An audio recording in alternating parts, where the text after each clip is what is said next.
At WFM Labs, our organization recognizes the importance of gaining market insights to compete effectively and provide better goods and services to our customers. However, exchanging price or commercially sensitive information with competitors can violate antitrust laws and harm competition. To avoid antitrust risk, it is essential to ensure that information exchanges in the WFM Labs community are reasonable and promote competition. This includes avoiding discussions or coordination of sensitive topics such as customer prices, pricing paid to vendors, compensation paid to employees, or proprietary information. If you would like more information, please refer to the guidelines outlined by the FTC and DOJ, Antitrust Guidelines for Collaborations Among Competitors. In addition, WFM Labs meetings are being recorded. By continuing to be in the meeting, you are consenting to be recorded. And finally, we ask that all participants review and comply with our code of conduct. Thank you.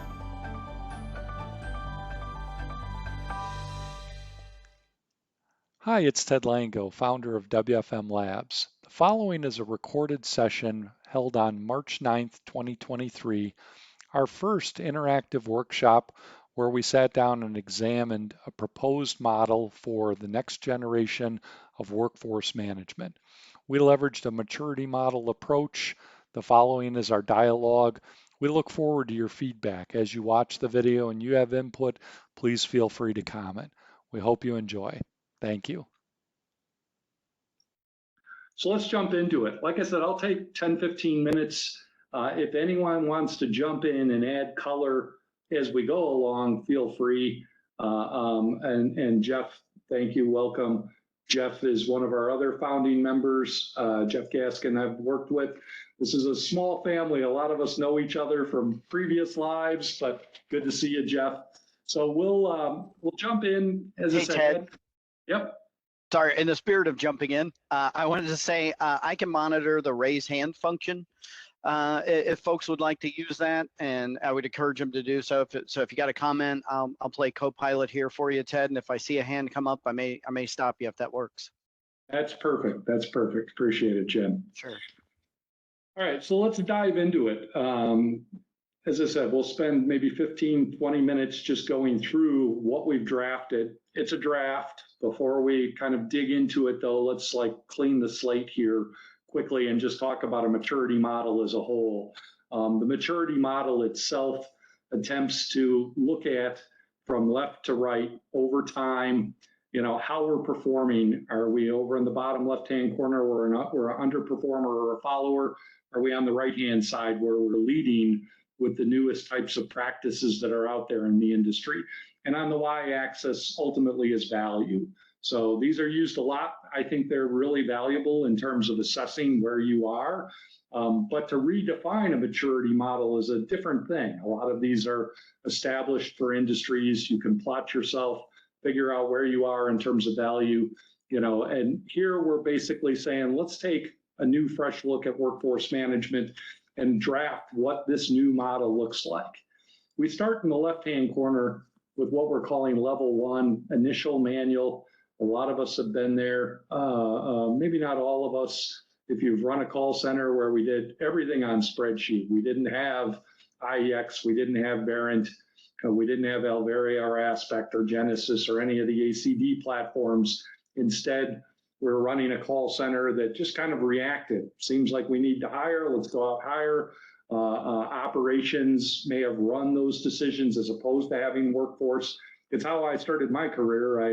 I worked for a company that just didn't have a WFM system, and yet they had a couple hundred employees, and we were in this phase 1.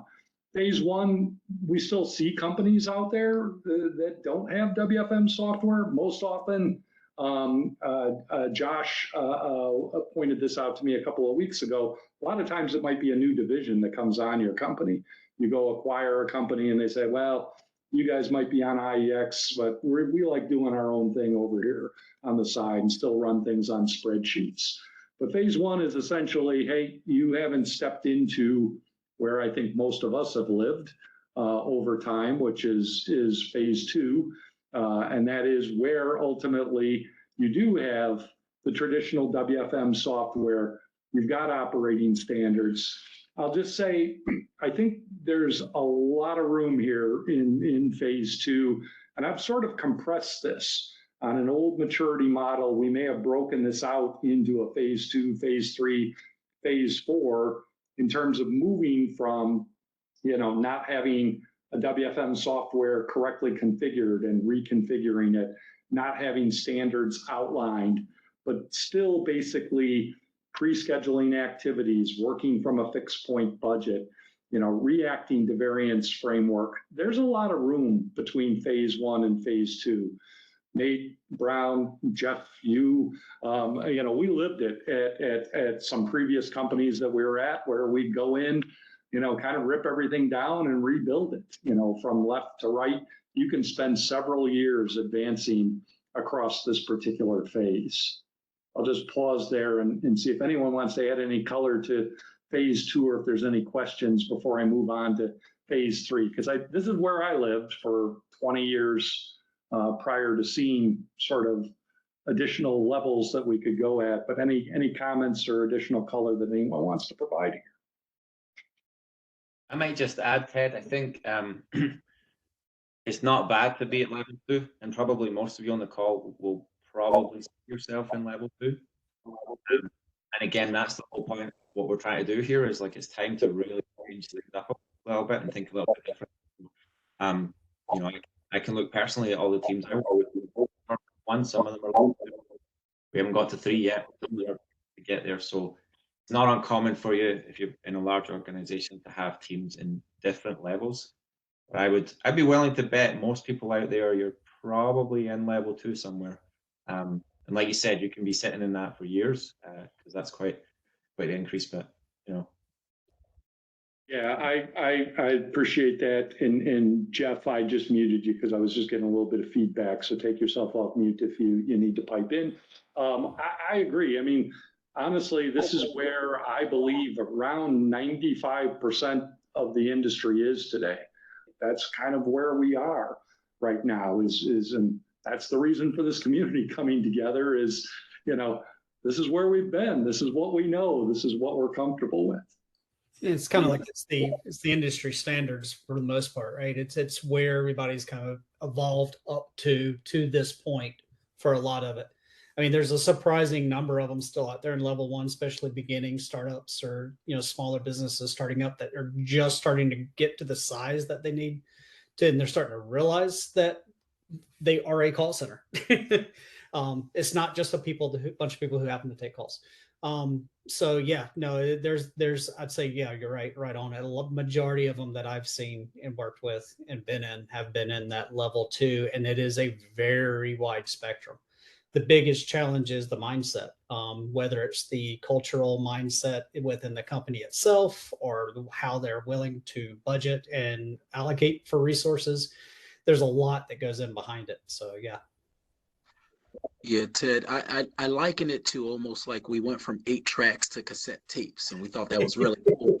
Then we went to CDs, right? And we thought that was even better, right? And it's kind of like this level is like a CD player, right? And we've really got to advance, right, to the next generation, because we're just kind of like, okay, right? But it's so fixed and rigid that it can only get us to be okay, but it really can't get us to great. So I'm going to add one last thing. I think that ties in with everything that you said, and it's the comfort zone, right, David? I think you're right, Jeff. It's the CD. Here's the thing, in Jim's opinion, is I think we live in that comfort zone with CDs because nobody's invented the MP3 player yet, and the business model around the products that we use is built to keep us in level 2. That's my sense, is that it works well, right? Again, it goes back to, hey, what happens once you start sharing music and you don't have to buy a whole album, right? Like, how do we survive that change in the dynamic? And I think that's some of the things that keep 95% of us in level 2. Yeah, I love it. So we've got a great analogy of the CDs. And maybe that takes us to level 3, Spotify. Music on demand, it changed an industry. And at the end of the day, I do believe while we call this, traditional WFM, I love the CD analogy. We're still plopping our CDs in, and we've got our digital music, but it's a limited library here in terms of what we can play.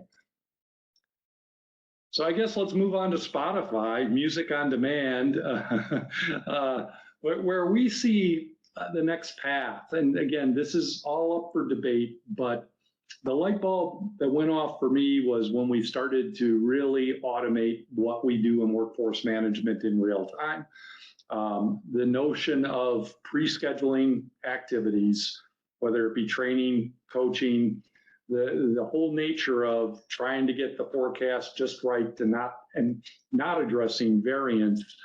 For me, the moment that we invested in automation to replace a lot of that activity that we would all pre-schedule, that opens us up to a path that we'll expose here on level 4 and level 5. But automation itself, for those folks who have implemented automation for real time, it's a game changer. We start to question, well, why are we trying to pre-schedule all of our training activities? Why do we try to fix in the exact time that someone needs to coach?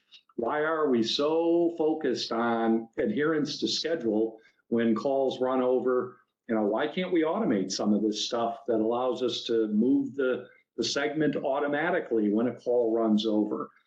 There's just a ton of work that can be done here. And the other aspect about automation is it's not just a benefit to the workforce management team, but automation really allows you to start to rethink in that employee first model. How do we sit there and leverage technology in order to focus much more on what's going to support the frontline agent than necessarily what's going to make us 0.01% more efficient than we already are? So we're plotting this as sort of the gate out of level 2, and there's some logic behind why we have this slotted next, which I'll share as we get on to level 4 and level 5. But I'll just pause there and see if anyone wants to add any other color around this as a stage 3 move on the maturity model. Ted, we spent hours and hours of pre-planning and hours of trying to get it just right. And no matter how well you pre-plan, like you're always wrong. Like your forecast is always wrong. Maybe hopefully not by a lot, but it's extraordinarily difficult to account for all of the variance and variability, right, in the business with pre-planning. And I think the automated real-time function is exactly what's needed to kind of adjust to that curve, more rapidly. Even when you do it manually, there's just a lot of time and energy lost in that. Right. I look back to the days when we had very small workforce teams and small, not huge call centers, and you could get kind of efficient, and but you really couldn't do as much as you wanted to do. You could never get enough e-time out the door. You could never get enough whatever it is. And this is, the automation we have now is like a force multiplier. You can just get as efficient as you can possibly be now. And it's really amazing. A little bit of thinking about the automation as well. I'm sure this will resonate with folk, but I mean, how many times have you sat through your career in workforce and operations is like, oh, I need to move this and move that and change that, and oh, my adherence number is messed up, and so I need you to put this segment in after the fact, and all those crazy kind of behaviors that we know. Yeah, you're all laughing because it's crazy, right? And we know it's crazy, but operations are so focused on, well, we've got to hit our adherence number. So hey, workforce, I'm going to need you to sit and plug in a bunch of segments all day long. It's complete, utter waste of time. And so that's a mindset change. But again, through automation, you kind of get rid of the need for all of that. So it really is about, like, how do you benefit the call center? How do you benefit your workforce teams? And how do you start thinking different about smarter practices? So it starts to eliminate some of the things that are, frankly, if you're in level 2, you're somewhat stuck dealing with those things. And that's why level 3 becomes so important. So that's level 3. Level 4 starts to open us up to thinking about another huge pain point that I think all of us have experienced, and that is, many of us in workforce management are a part of the budget cycle, a part of the plan cycle, where we go out, build ourselves a 2024 budget or a 2023 budget, or even looking out short term. And we do so in a way where we try to land really on a needle. We're trying to plan to exactly 555 headcount that we're going to need for 2024, or 300 people that we're going to need at 12 o'clock. That in itself leads us to these cycles where we end up too precise, and quite often many of us have like, well, you need 500 people, and then finance comes back and says, well, now figure out a way to take another $2 million out. And then at the end, we end up with, bad plans. We chuckle a lot of times, although we're the ones who end up having to deal with it and manage through it. But essentially, what we see as level 4 is breaking that cycle, being able to build out truly resilient capacity plans that have the proper overhead, but that also can be tuned to allow the CFO to hit their objectives.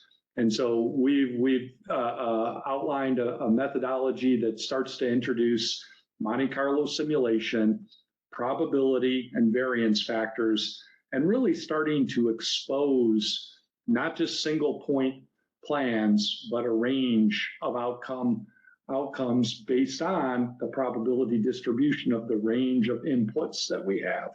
This is a new way of looking at things. I'll say I have talked to a few people who presented this in the past, but we think we have kind of a new angle that would allow us to present leaders with ranges and then risk rate those ranges. So if we need between 400 and 500 people, and we say 450 is the median, we say, well, at the end of the day, that's a 50-50 shot, and I give that a C in terms of a rating. So we really at level 4, looking to break the endless cycles of building fragile budgets, capacity plans that are just overtuned. And the reason why we place this at level 4 is because without automation, it's really difficult to tune out when the pendulum swings the other direction. Variance goes both ways. It goes against us and for us. But without automation, it's really difficult to react quick enough to take that capacity out so that you are delivering your CFO the financial objectives that you like. This is an area that I believe myself, and I'll let other people speak, but I believe this is the root cause of why many contact centers are still broken today. Budgets that are just ratcheted down so tight that we end up in cycles where we're missing service level, feeds higher handle time, ultimately feeds absenteeism, which feeds attrition. And then we're behind, and we all know the cycles of trying to catch up when you're behind on service level. Those cycles can last months and months. I've seen contact centers that have taken a full year to recover from when they get behind. So this is the level 4 that we believe is achievable. It's a new area for a lot of workforce management teams to start thinking about Monte Carlo simulation and risk-rated capacity plans. But we see this as a lofty goal for really changing the mentality around how contact centers are planned for. I'll just pause again and open it up to additional commentary here. Yeah, Ted, it just makes sense. When you think about, you've got volume, you've got HE, you've got shrinkage, you've got attrition. And if you're 3% off on all of those things, you're already 12% off, right? And so not having the ability to flex, not having a way of thinking about performance and ranges, we're just fooling ourselves. I was talking to one executive, and they built out a 5-year plan, and I said to them, do you really think we're that precise that next March I can tell you exactly it's going to be 123,452 calls, but it's just what we have to do. And I think folks get it logically, but I think there's a challenge when it comes to doing it financially. And I would note, no matter to the point Jeff just made, you're always off, and you made it a moment ago, right? You're constantly off. And while I'm sure when you spoke with that executive, they said, well, we know there's a range, but come March of next year, when you're not at that exact volume, everybody's hair's on fire. They're asking, why are we not here? Why are we off a budget? And so the amount of work and effort and we did an analysis. I won't share the number, but we did an analysis once, and the amount of work and effort that goes into the post fact, if you kind of break down your process between planning for, engaging in, and then post fact reporting, it was astounding because we spend all that time figuring out what happened yesterday instead of trying to plan for what we really should be doing tomorrow. Yeah, I remember majority of my time was spent post-mortem explaining what we had already kind of explained would happen, and now we're just kind of painting the picture of like we just proved what we said would happen, and now you're having to kind of go back and do that, and it just gets into the cycle because of course you're months ahead saying what's going to happen. And even if you get the volume, and like you mentioned before, even if you get the volume right and the handle time right, then something, there's so many other factors that can slip in, whether it is the attrition or the shrinkage or any of that, just kind of sets it all on fire for you. Yeah. I mean, depending on the complexity of the business, I mean, we're not even, we'll barely get the budget locked and there's already business changes that substantial enough to throw you completely off. And then but the budget doesn't change. So then you've got to circle the wagons and figure out a way. So. Yeah, I think this is an area that's such a pain point for so many organizations. I can count on one hand the number of times I've talked to someone who says, hey, we don't have any problem with staffing. There are some companies that I know, one private company up in Wisconsin that overstaffs. I mean, they have the headroom and they've got methodologies to pull out, but most every other company I've worked with tries to plan right down to a precise point, and variance is inevitable. The problem is we can always take capacity out, and with automation, we can really take capacity out, but putting it in once you've got behind, we all know hiring cycles, the training cycles, and then Michael, to your point, I think, then we spend more time trying to explain, why, and the framework where we're excited about, and this will be some deep dive sessions that we do in coming months, is how do we really put this into motion, leveraging Monte Carlo simulation. But the framework that I really think brings it to light is assigning a risk rating. And we don't talk a lot about risk in workforce management, but when you assign a risk letter, this is an A and this is an F or a D that you've plowed me into, people's eyes will open. The problem that I've always seen in the past is there was no way to hand an A plan to someone and then be able to effectively guarantee that we will tune out the capacity when variance swings in our favor. You have to do that every interval in order to ultimately hit your financial objectives as well. Otherwise, you're overstaffed. So it's a legitimate point that the CFO will make, but we believe with automation, we can serve both the needs to flex up and the needs to pull things back out. So level 5 is what we're working toward, that we believe is really the next generation workforce management. And I already mentioned, we see this as really starting to take a focus around having employee first practices. Why we still do adherence when that can all be automated. We're managing people, we're not enabling the workforce. There's a big trust factor that I believe is a serious problem with a lot of workforce management organizations, the relationships. Why do we still do shift bids? There's more creative ways that we can go about matching what works for both the company and for the employee. SQI, Schedule Quality Index, Nate, I don't know if we made that up or if that's an industry standard, but Schedule Quality Index is how tightly you're managing your supply and demand. Are we really trying to get every interval to be just tight, tight, tight? Do we need to loosen that a bit? And can we loosen that and allow automation to tune down? I think the answer is yes. We already can do it. If you've got automation, we can start to recalibrate how tight do the schedules really need to be. And the big thing for me is starting to get workforce management into, we forecasted demand, but we rarely forecast and predict the supply side. Starting to understand the human behaviors that make people want to stay versus make people want to leave.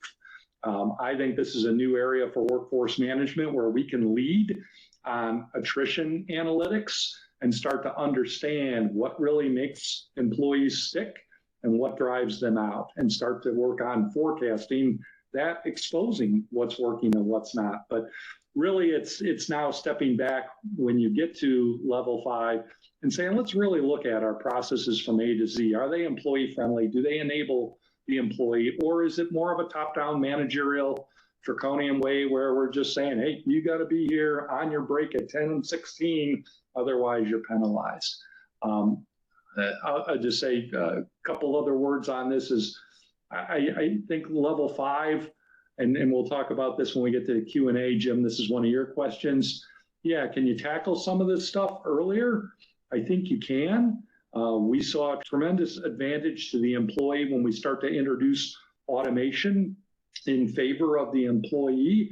But at the end of the day, I drafted this at level 5 because without the proper budget, if you're going through cycles where you're burning the place down, I don't see how you truly can say we're all about the employees and protecting the time, providing the breaks between the calls. Hey, you need to get past level 4 if you really want to say you're about employees first. Let me just open it up to comments and from everyone else, any questions here. The thing I would probably add, Ted, so it is a mind shift change for us in the workforce industry, right? Like we used to always laugh, we'd sort of survey people, what do you think of workforce management? Or workforce management, they just tell us where to go and what to do and when to be on break. And if we want to breathe, it's workforce management and we need it. So that's kind of what we're talking about here with the way the industry is changing, right? We can't do that anymore. We probably maybe never should have been doing that, but we can't do that anymore because the types of people that we're working with, the workforce we're dealing with, you know, the pandemic changed everything. People went remote. The way that the contact center industry has evolved, we cannot continue to operate with that mindset. And so I know this is another topic, Ted, but we've talked about like the cost of attrition is rarely actually ever factored into when workforce management is thinking about their plans and their models and their operating model. We rarely ever think about or necessarily care about attrition. We care if it's in the model and we get that right, but we don't care if it could it be half as much as we're planning. Are we driving some of that attrition? So that's, when you think about your CFO, that's hugely expensive for your business. And if we can contribute positively to improving that, then there's part of your business case right there. So spot on. And actually next month, the topic that we have queued up, which I'll cover at the end, is the cost of attrition. I released a week ago online attrition calculator. Allows you to communicate very quickly how those costs can quickly add up. And I think that's part of our getting to level 5 is being able to communicate clearly to leadership. Do you realize how expensive this is? So part of what we want to do is expose that true cost of attrition and really bring it up a level so that everyone can communicate clearly just how expensive it is to have this type of turnover. Dave, I think you kind of hit on it too. It's not sustainable going forward. The cost of agents is going to continue to increase as technology takes the easy calls out. We have a different type of person that we're hiring and across a lot of industries, and just this isn't sustainable anymore. So, okay, so that was a little bit longer than 15 minutes. Let's recap quickly here. So level 1, no workforce management. Level 2, the traditional workforce management, where we've got our ACD hooked up with a traditional IX, NICE, Genesis plugin, whatever. Level 3 is where we start to rethink all of that stuff we do ahead of time. Can we do it in real time and leverage automation to deliver training, coaching, adjust for schedule segments and not worry so much about adherence. Level 4 is breaking the cycle of bad budgets, more resilient capacity plans and risk-rated capacity plans. And level 5 is really what we see as the next end goal. I don't believe that there's ever an end goal, but as we think about the last 20, 30 years, you know, where do we want to strive? Where do we want to achieve? We need some sort of end post, even though maybe in 5 or 10 years this is edited again and updated. Infinite game, Ted. Infinite game, yes. Yeah. Infinite game. we need a finite goalpost for the time being, but it is an infinite game. And so, yes, there is something beyond level 5, I'm sure. So let's switch over to our discussion side of things. And this is where I'd love to hear feedback from anyone. I know, Jim, I'll queue up. You had 2 questions before you decide to join us, and rather have you discuss them live, but I captured them right here. I know one of your questions was, how do we think about, can we accelerate some of these activities? I say, hey, it'd be great to retain employees, but are there ways that we can pull these things forward? And I don't know, Jim, if you want to add anything. I'm paraphrasing our previous discussion, but. No, I think you hit it. It just, there's lots of points in any given one of these, and what sort of flexibility and fluidity does the overall curve have? Was more or less the question. To your point, my impression is you can start moving some of these bullets around and bring a few things forward effectively. If you try to move everything in level 5 to right after level 2, I think there's greater potential for tripping, stumbling, and fumbling. But that's just my 2 cents. No, that was my first thought as well with that is, especially for those that are coming from level 1 into level 2, they're starting to explore and try to figure out what is the industry standard, right? That's one thing that they always ask, because they don't even really know where to begin. And instead of just trudging down the same path everybody else has been down, taking some of these ideas and moving those forward into that would be a game changer, honestly. It basically opens up to a lot of additional concepts that would be a lot more beneficial than just repeating the same thing that's always been done.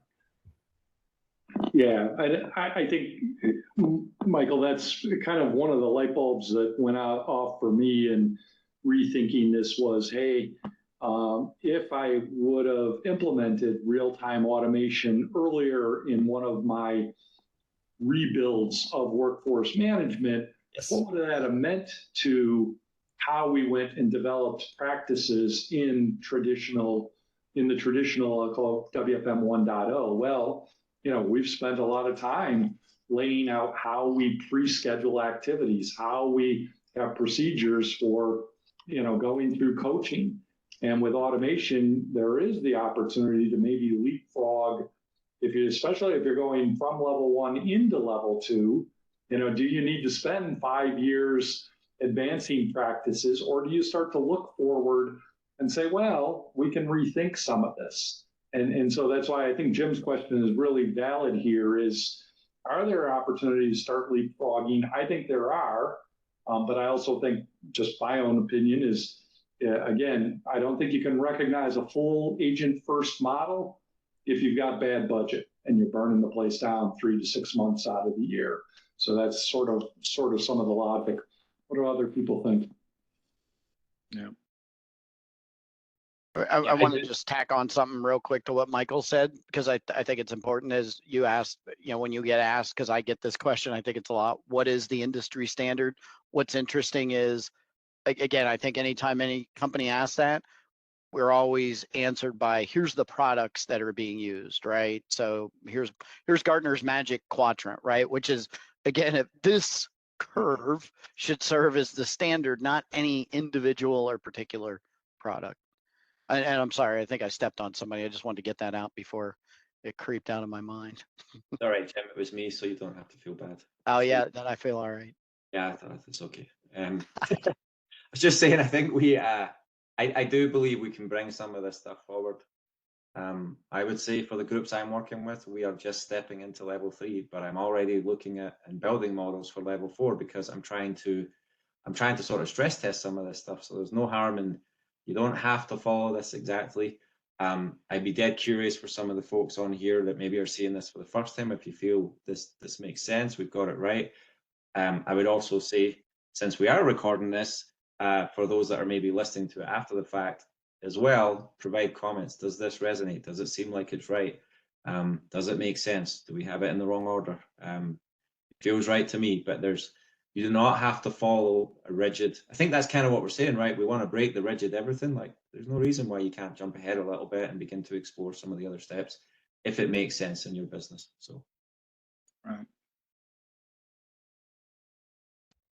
Yep, and I totally agree. I think, you know, any of us could start doing Monte Carlo simulation, even if we didn't have automation. There's nothing stopping you from starting to plot out models that have a distribution of outcomes and presenting, you know, to your leadership a more resilient plan.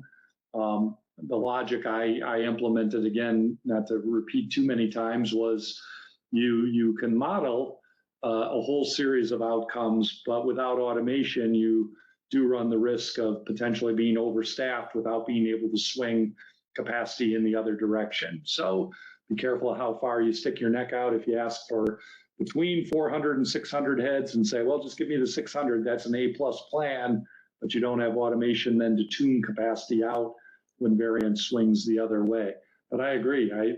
And certainly from an attrition standpoint, I've seen, and we've led organizations that have adopted new, more employee-friendly practices with or without automation that can start to tackle some of these attrition pieces. But as a whole, I think, you know, we have to have a North Star to say, hey, we're really looking to change a little bit from managing to enabling the workforce in order to fully recognize next generation approach.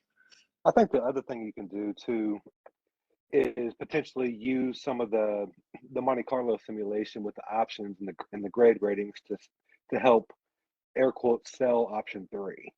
So if you're having a hard time selling option 3 to get the funding for the automation, That's a good part point. of that modeling could go into that, right? And it could help be a decision factor to help pay for the struggle if you're having it to get to level 3, if that makes sense. Yeah. That makes perfect sense.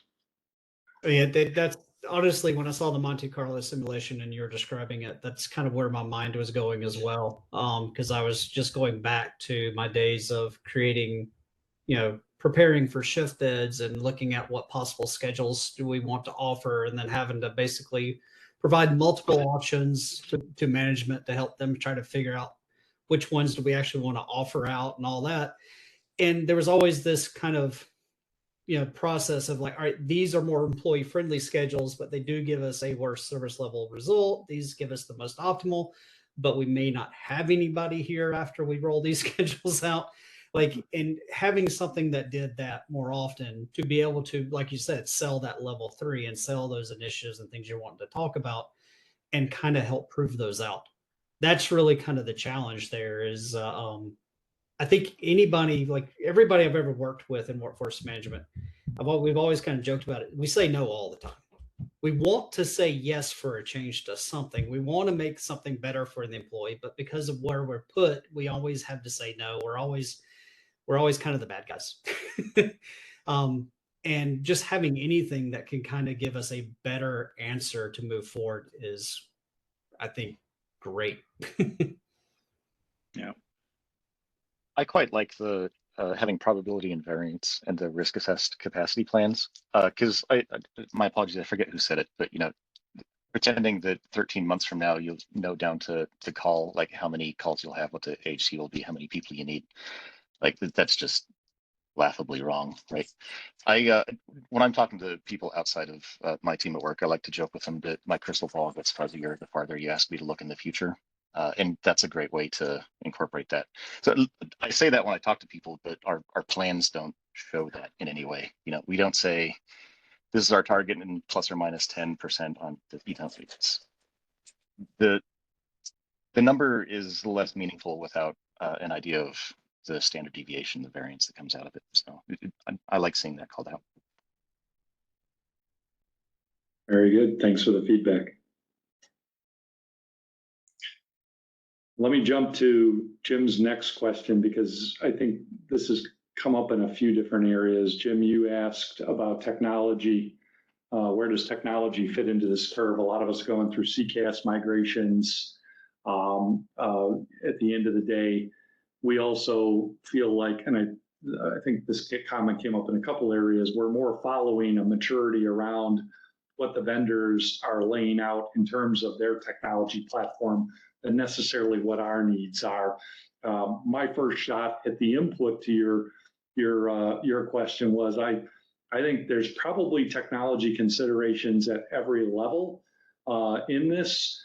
But Jim, I'll let you just make sure that I'm capturing your question correctly and add any color to your question that you like.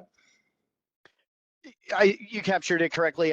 The only additional commentary I would provide is, we think of it in terms of the technology we use, but also the technology that affects our world, right? So Ted, to your point, that may be the level 6, but things that come to mind today are where within, and this is why I think the curve is important, because while you can move some things around, as we start talking about things like how do you, account for asynchronous chats, and how do you account for things like moving a call from a chat agent to a phone bank agent, and sort of the complexities involved with planning around that, you can't really think about doing that until you have the right level in place. So in other words, those of us who sit at level 2, when the management leadership says, hey, we got all these great plans to,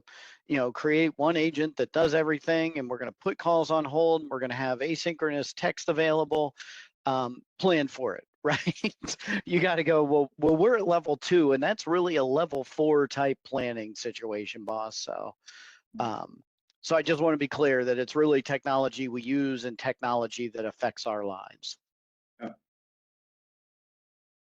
I think there's another, and Jim, you said this to me off to the side, there's another aspect of this where, again, we feel like, I think we're still following, in many cases, the major vendors, especially when it comes to the traditional workforce management platforms. And we start to put out here a maturity model and start to socialize risk assessed ratings and Monte Carlo simulation. Does that need to be built into, our traditional WFM package?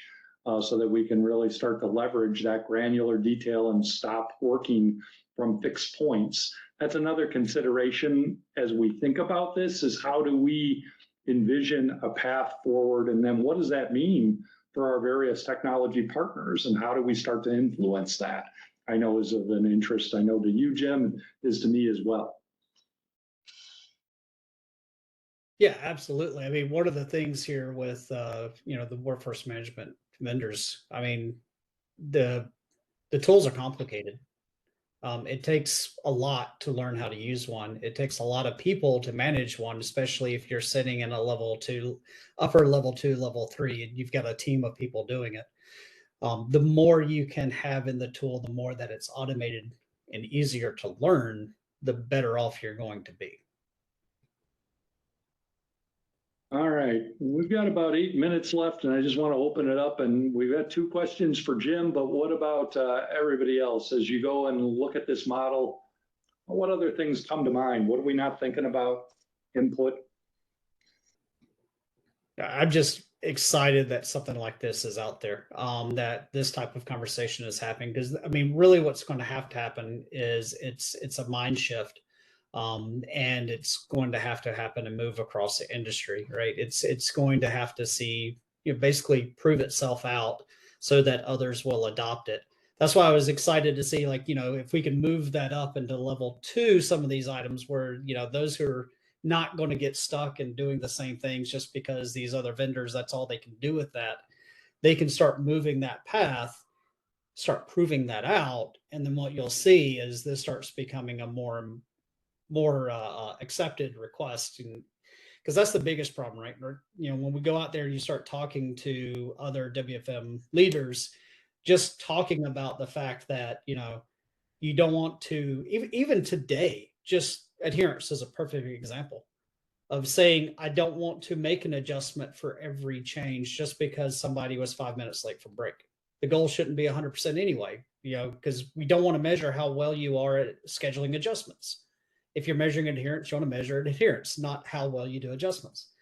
But there are things that happen. So having something that automatically moves and doesn't penalize the person when they're not supposed to, that's a win-win. You don't have to make the adjustment, you're accounting for it. And yeah, like, but that is a huge shift in thought process in the industry, just something that minor. So, you know, I love having this type of conversation and getting more and more people involved in this. Because this is kind of things that just have to change in order to move forward.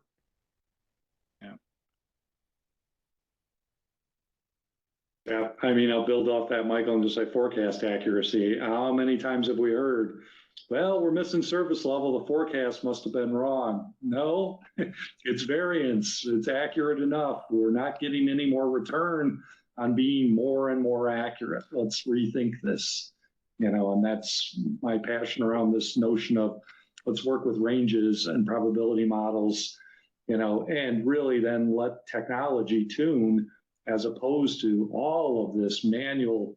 We need an accurate forecast, of course. We can't just throw the plan out. You know, if we don't have a somewhat accurate forecast, we're off to a bad start.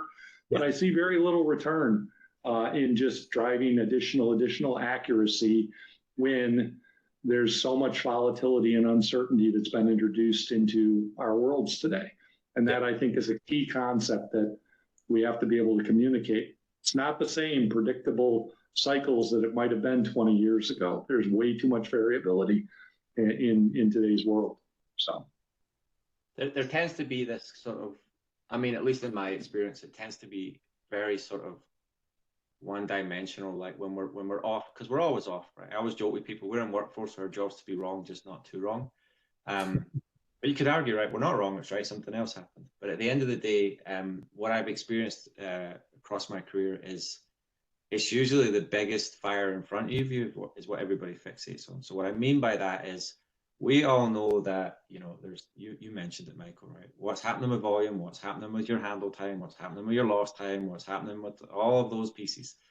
And if it happens to be that volume's coming in 10% higher, then who cares what's happening with the rest of them? Because all we care to talk about is volume.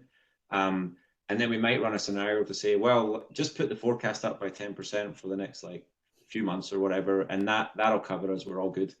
But again, in doing that, you still have this risk of all those other metrics that are also not on. So this is where we talk about, like, that's where the Monte Carlo simulations are really powerful. We move to this different kind of modeling. But yeah, it's an absolute mind shift change because most people are stuck down in level 2. So when you be like, no, I don't handle times within 2%, it's okay. I've even heard workforce people say it, well, handle time's good, you're within 2%. Well, if that's off by 2% and this one's off by 2% and this one's off by that, it all compounds. So it's trying to change that mindset as well. Absolutely. Yeah, and I'll just highlight, Jim, you plopped in the chat. I love that book.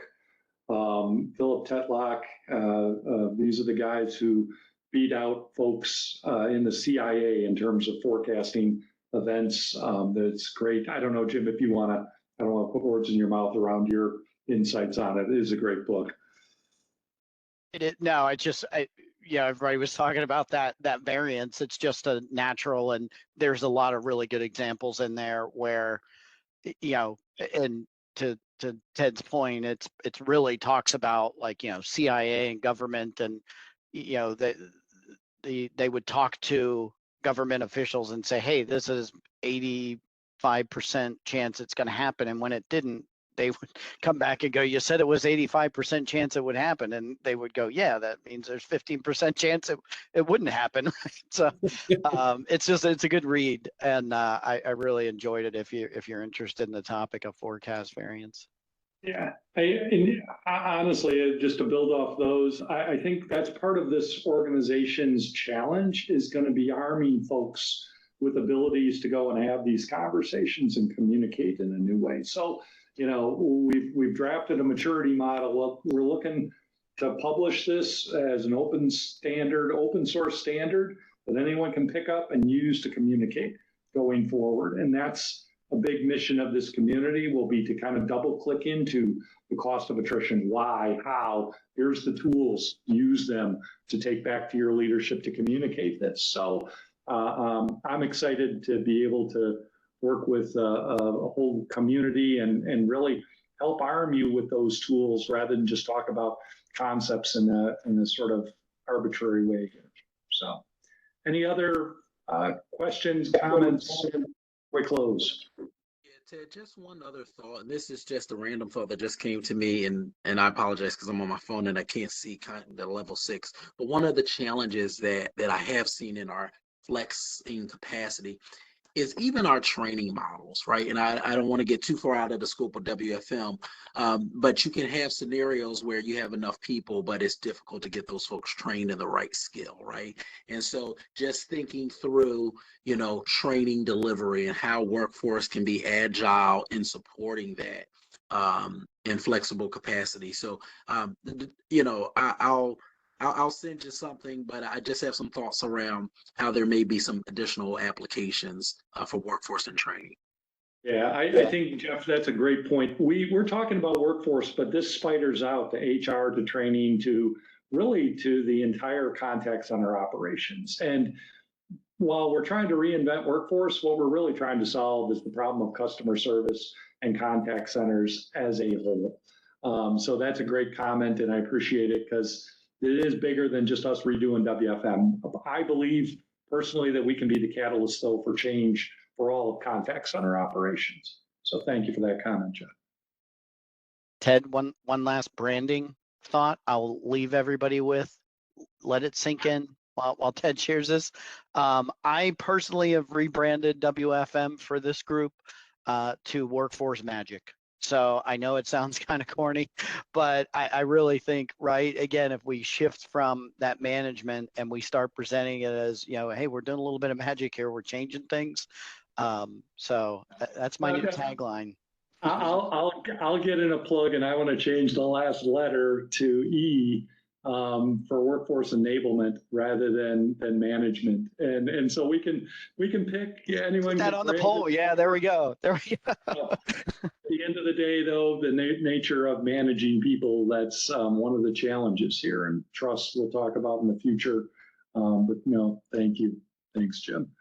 So we'll hold a few more sessions, publish a few more videos, and start to dig into a next topic, which I already hinted toward. I really want to arm people with an ability to go and price out the cost of attrition and how that ties back to level 5 and this people first model. So we're going to shoot in April to have another one of these sessions. I really appreciate everybody's input on this. I will cut the video up a bit and try to get it out there. And I appreciate and thank everyone for their input.